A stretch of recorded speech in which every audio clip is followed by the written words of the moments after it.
Hello, hello, welcome, welcome.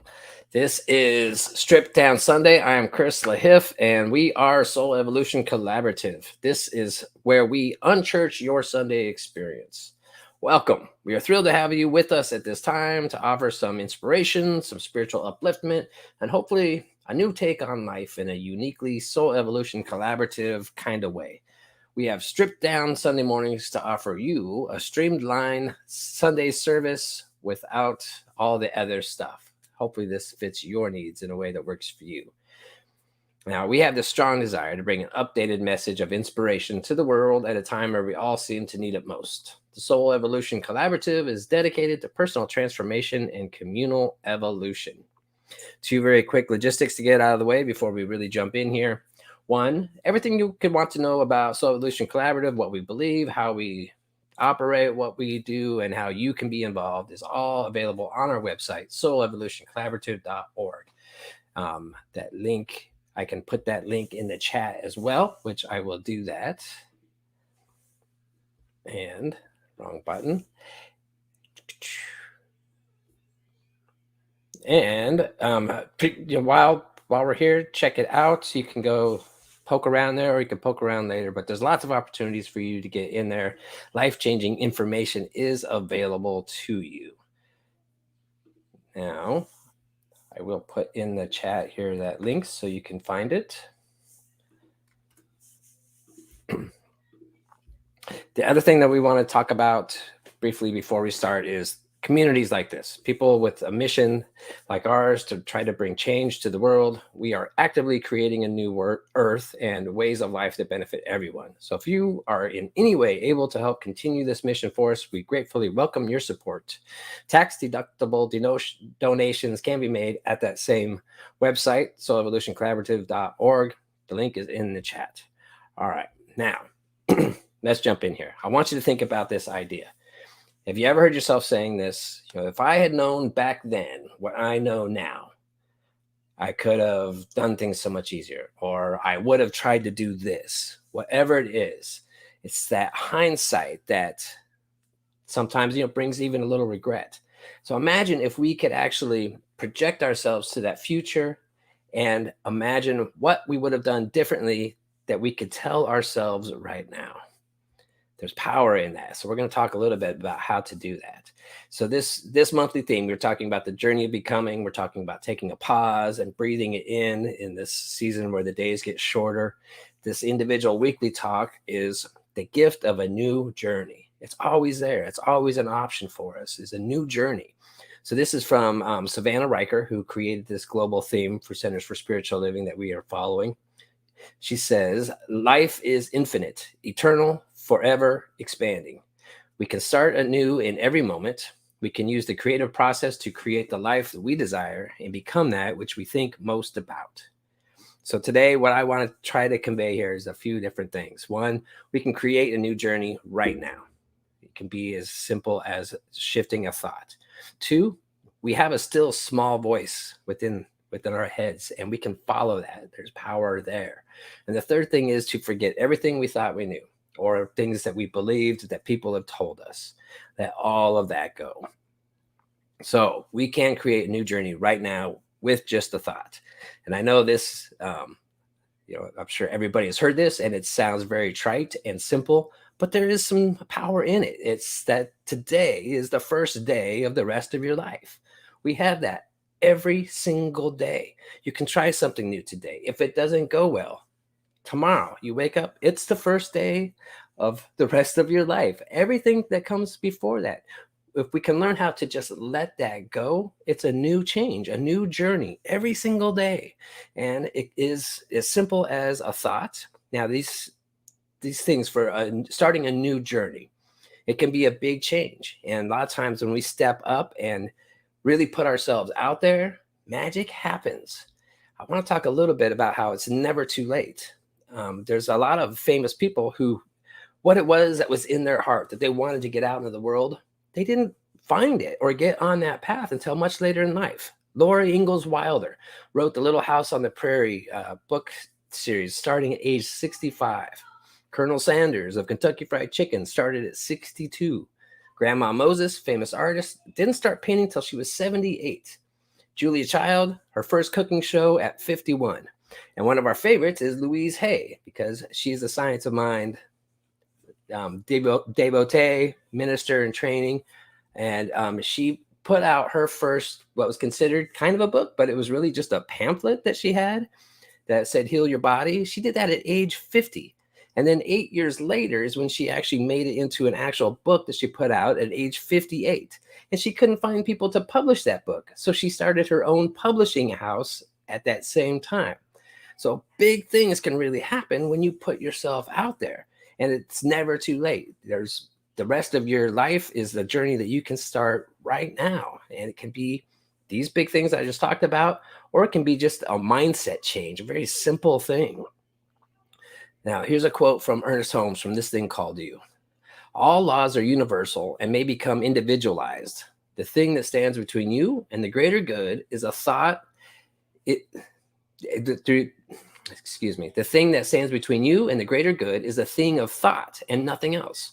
It is not reality that you must change, but your mental reaction to it. So it's a mind shift switch that you can do at any time. And for me, it's one of my stories I tell a lot, so I won't go deep into it. But 13 years ago, my life shifted very drastically. At that point, I felt like it was really, from that point forward, I had missed all my opportunities. My peak had long passed, and it was only going to get harder as it went on. I didn't have much of an idea of reason for even wanting to continue on, but I had that mind shift at this time. Instead of saying that I was 37 and the rest of my life is all downhill, I realized I still have another 50 years, quite possibly, of my life. More than half of my life was still left. So how could I possibly have been shutting down? And it was because I was listening to the people around me and letting myself go into that. So with this simple switch, starting the next part of my journey, I began a new journey at that point, and everything shifted. You ever heard people tell you, like maybe remembering back to when you were in high school, and adults would tell you, enjoy these days because these are the best days of your life? How bleak is that? If that's going to be the end of it, when you graduate high school, that it's all downhill from there, what would be the point of even going on? It's so ridiculous that people would even say those words to me. So realizing that when I had like my switch, I was at a place where I didn't have much hope for even wanting to go on, which there's also power in that. When you are at a place to where the worst case scenario is already kind of there in your mind, realizing like anything up from there is up. There's only one way to go from that place. And I was able to like let go of worrying about what other people thought about me, because if I had stayed in that place where I saw it as the worst way of being for the rest of my life, that's what everybody would have known about me. So anything that I do different than that is better than that. And that was instantly freeing as well for me. So now moving on, I want to get to the idea that we have this still small voice and that we can follow it. Everybody's got this. And I know from talking to other people, it seems to show up differently for some. Some people hear words. Some people have, an inner dialogue as if they're having a conversation with somebody else. And some people just get images or pictures, dreams, whatever it is. There's something in us that gives us kind of an inner knowing that brings inspiration, ideas that we can follow. And quite often people ignore that. And I think that's part of moving on from the idea that the high school is the best days of your life. If you are constantly ignoring that still small voice that's presenting you with inspirations or ideas, things that you want to try, if you're ignoring it, then yeah, your best days probably are behind you. We have to learn how to listen to that. So as we talk about right now, using this pause to kind of connect with that still small voice to decide what we'd like to do for starting a new journey in our life, doing through this month, you may already know what it is that you want to do. You might already be on that path. We can still use that still small voice just to get into the ideas of what that is. What are the next steps? and we have to learn how to be intentional with it. And the cool thing is, as the saying said goes, ask and you shall receive. As you set this intention to connect with that still small voice and work with it, it's amazing how things start to show up. And so this is why practices like meditation, spiritual mind treatment are very powerful. Getting into a still, quiet state of mind is when we can really connect with that still small voice. Tools like automatic writing, asking questions, and just writing, letting things flow are powerful. And as we do that, we can start to really listen to what our soul's yearnings are. Our deeper self wants to do things. You have these ideas of like, someday maybe I would like to do this. Now is the time. We don't want to wait for the rest of our life, get to that place and not do the things that our heart wanted us to do. So moving forward, the last thing I really want to talk about is forgetting everything that we thought we knew or things that we believed because we thought we had to. Listening to the social norms, the things that people tell us we have to do to keep up with the Joneses. You have to make sure you're always presented well when you go out in the world. All these little just mores, things that cause us internal stress that really, if you could step back and look at the big picture, and just ask yourself, do these things really matter? So as we think about, starting this new journey, I want us to consider going in there with the beginner's mind. This is a Zen Buddhism kind of mindfulness technique where you just mentally shift and imagine as if you know absolutely nothing. You've never heard any of these cultural norms. There's no limits, nothing placed on you by what we are told, conditioned that we have to do in ways that we have to act. Going in with a fresh, open mind and just asking, what if? Asking that question and being able to open up to it. Now, part of that, of thinking about how and what we want to do on this second journey, is thinking about the bigger pictures. When you get to the end of your life and you're on, the proverbial deathbed, what is going to be really important? Are you going to look back and, think about, I always presented myself well. Every time I went out of the house, I dressed nice. Is that what is going to be really important to you at that time? Or is it going to be a little bit more about um, what you've experienced, what you've tried, where you put yourself, a little bit out there in vulnerable positions? What is going to be most important? Again, the other saying is that when we get to that place on the deathbed, that it's not about the regrets we have aren't about the things that we've done. The regrets aren't about the mistakes we made. The regrets are about the things that we didn't try, the things that we just held back from for out of fear or worry or whatever it is. So I would like to encourage us to, stop worrying about impressing the people that don't matter to us. I love this quote from Dave Ramsey. We buy things we don't need with money we don't have to impress people we don't like. How much of our life is just running around thinking about our image or what we have to do in order to make ourselves look like productive members of society or successful people? Just this turmoil, the constant treadmill, and never allowing ourselves to really lean into the things that speak to our heart. Now, again, like I was saying, it's a mind shift switch. Sometimes, you might not be able to drop everything you're doing and then go become a traveling poet for the rest of your life. Maybe you can. I think, really it's up to you that the universe helps us out. But it doesn't have to be that big of a switch. It can be simply the way you look at things, simply the way that you make little time on the side for what it is that you would like to do. So as you open up to this next journey, another thing that's really important is don't listen to the naysayers, because the naysayers will always be there. The people that they're never going to believe in you until you've already done it. And they're feeling small in their life. So when you start talking about branching out, they're the ones that are quick to point out why or how you couldn't. You want to start a new language. You want to learn how to play the violin. There'll be people around you that'll be quick to point out like, oh, you're too old. Once you get past a certain age, it's just too hard. People can't do it. There's going to be people that are going to unintentionally sabotage you, put ideas in your head because one, they're not doing it. And so it resonates with them to keep other people not doing it also.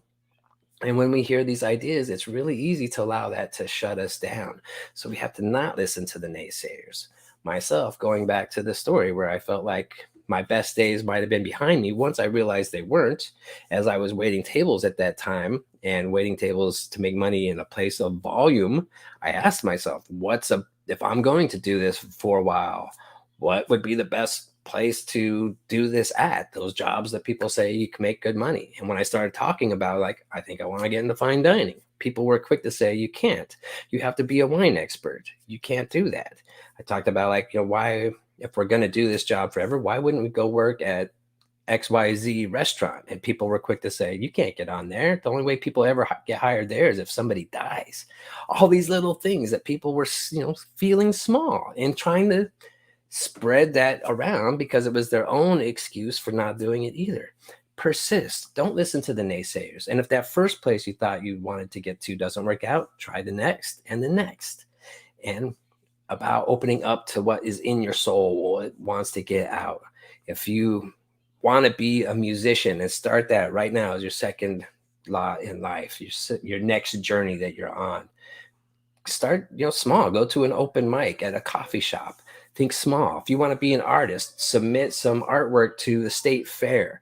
There's little ways of just getting involved. It's not about like becoming successful. It's not about being perfect or an expert. It's about jumping in and participating, the journey, creating this new journey.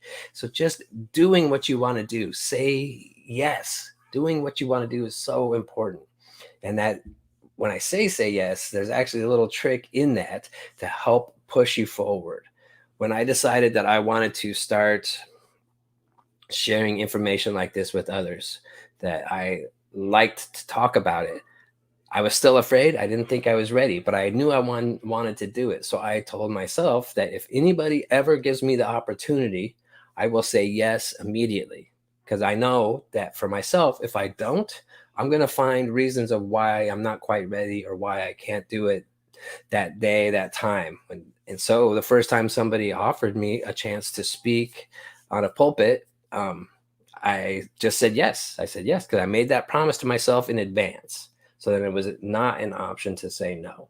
So I encourage you to do that same thing. What is it that you want to try? And then make that commitment to say yes when that opportunity comes up.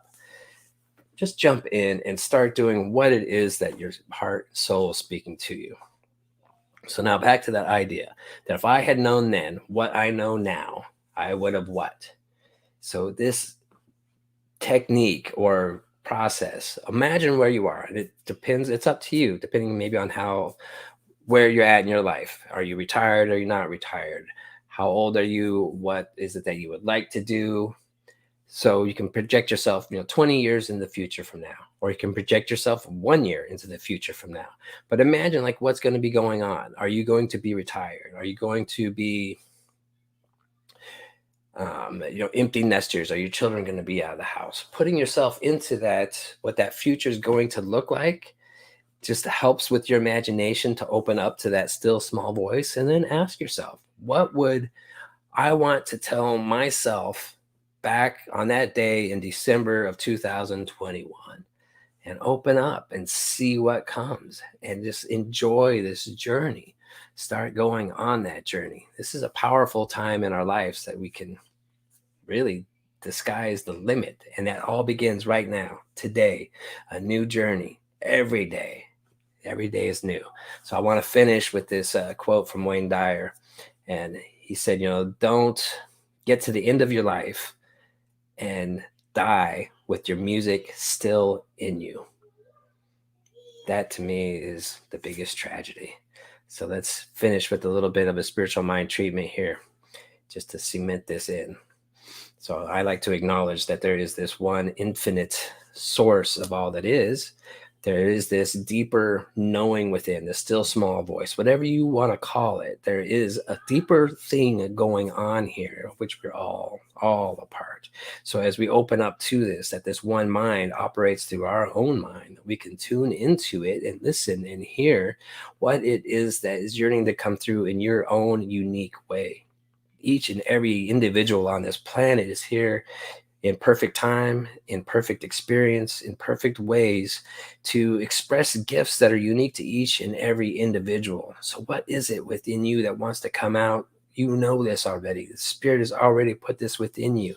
So, take this time to go in. I acknowledge that this inspiration is welling up within everybody, that there is this availability of guidance, of inspiration and process to know what is this next new journey of our lives going to be.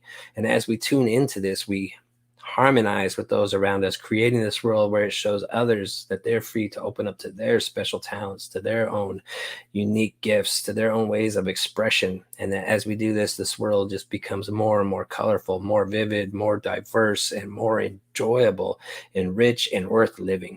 So I offer thanks and gratitude for all that is, knowing that this world truly is unfolding in the perfect way that Spirit has always intended, and that we are that. So I let these words go out into that creative mechanism of the universe where I know that they are already made whole in that spiritual blueprint. So now it is simply allowing it to be revealed in this physical existence for each and every person that hears these words, and for all those who are seeking and may never hear it, that it's all one mind. So as I let these words go into that one mind, it is sure to be returned in bigger ways than I could have ever imagined. And so it is. Thank you, thank you, thank you. Have a wonderful rest of your week, everybody.